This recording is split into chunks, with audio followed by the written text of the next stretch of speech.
Je suis Pascale Lepic et j'ai un parcours dans le médico-social puisque j'ai eu la chance de diriger des établissements médico-sociaux dans le champ du handicap pendant de nombreuses années. Une fois arrivée à la retraite, c'est tout naturellement que lorsque Monsieur Lebrun et la directrice en poste de l'époque m'ont sollicité pour devenir bénévole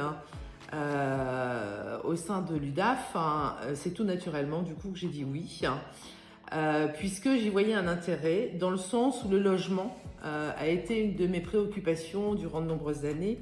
Voilà maintenant presque 3 ans que je représente l'UDAF chez Partenaire Habitat, qui est donc un bailleur social, et pour faire du lien avec le travail que j'ai exercé pendant de nombreuses années, j'ai adhéré à l'association Réveil, qui est donc une association qui accompagne des personnes traumatisées crâniens.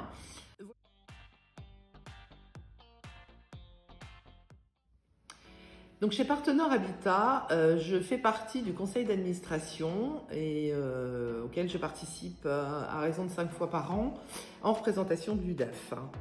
Je participe également à raison de 3 fois par tous les 15 jours à des commissions d'attribution logement. Durant ces commissions d'attribution logement, mon rôle est d'étudier donc des dossiers. Des personnes demandent, de nombreuses personnes demandent un logement. La difficulté, s'il y en a une, c'est de répondre à tous les critères, donc à savoir bien évidemment respecter la mixité sociale, bien évidemment prendre en compte aussi l'urgence des situations, et puis répondre aux différentes conventions qui sont passées. Qu'est-ce qui me fait sentir utile dans le bénévolat? Au sein, en tous les cas, des commissions d'attribution logement, c'est de pouvoir me dire, quand je rentre chez moi, ce soir, je sais qu'il y a quelqu'un qui ne va pas dormir dans la rue. Je sais qu'il y a quelqu'un qui ne va plus dormir dans sa voiture. Vraiment quelque chose d'extrêmement important, de pouvoir me dire que j'ai contribué, en tous les cas, au bien-être d'une personne qui galérait dans sa vie de tous les jours.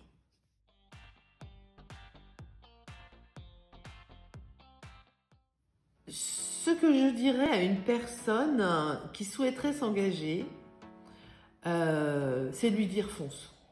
Voilà, j'ai pas de conseils propres à donner, mais de lui dire fonce parce que finalement, s'engager dans le bénévolat, c'est de se dire qu'on contribue.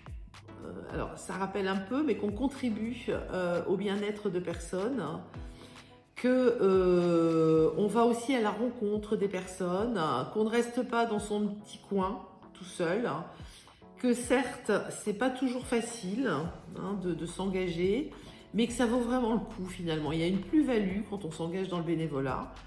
Ça vaut vraiment le coup d'aller à la rencontre des personnes et puis de se dire on partage plein de choses. Il y a la richesse de l'autre qui est toujours importante. Et puis pour moi, le bénévolat, c'est une histoire d'humanité, quelque part.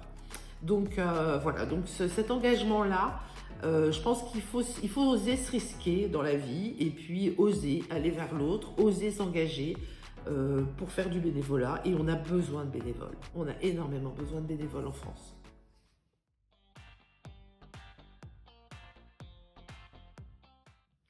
Pour moi, s'engager, c'est vraiment se donner, se risquer, aller à la rencontre, se découvrir aussi. Parce que quand on s'engage dans quelque chose, finalement, il y a une découverte mutuelle. On va voir quelqu'un, finalement, on échange, on crée quelque chose ensemble.